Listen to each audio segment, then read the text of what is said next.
The most beloved people to our heart after the Prophet ﷺ, without any doubt, are the companions. May Allah be pleased with them. We love them one by one. No differentiating between this or we love them as a whole. We respect them. We want to be with them. We want to serve them.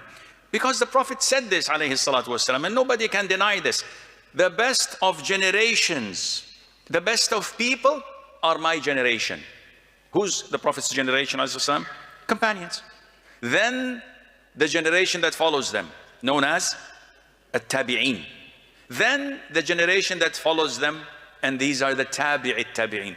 This is what the Prophet said, ﷺ. The best of people, his generation, the companions. Why?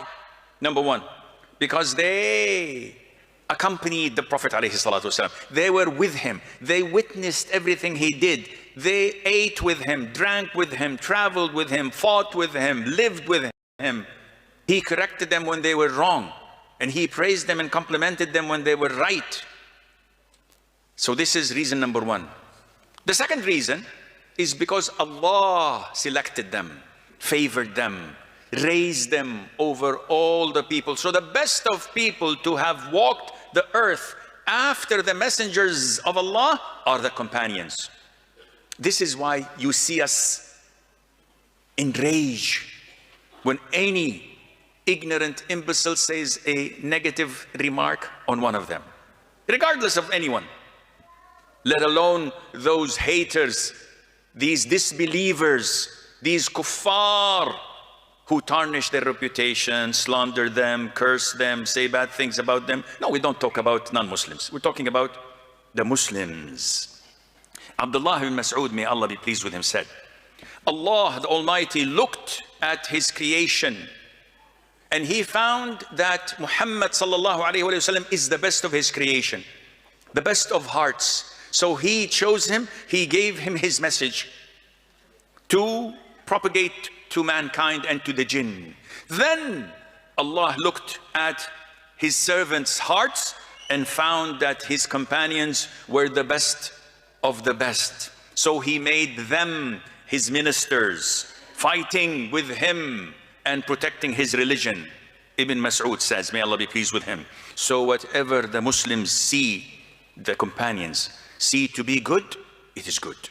And whatever they see to be bad, it is bad at the sight of Allah Azza wa Jal. The companions were not like us. They were monks at night time, praying, tahajjud, reading the Qur'an, making dhikr while we are asleep. The best of us are asleep. The worst of us are watching Netflix. But I'm talking about the best of us. And at the night, at the daytime, they were warriors. They were knights protecting their religion. And they were the best because they knew how to balance between things. They wouldn't go to extreme. So they were good in business. They were good in education and teaching. They were good in worshiping Allah. They were good in their social relationships. They were good in everything because they knew how to balance. We have an imbalance, and this is our problem. The Prophet told us, alayhi salatu wasalam, in an authentic hadith, my companions are a source of security for the ummah. And as they would go, there would fall to the lot of my ummah as its people have been promised. Fitna, calamities, tribulation when the companions are gone.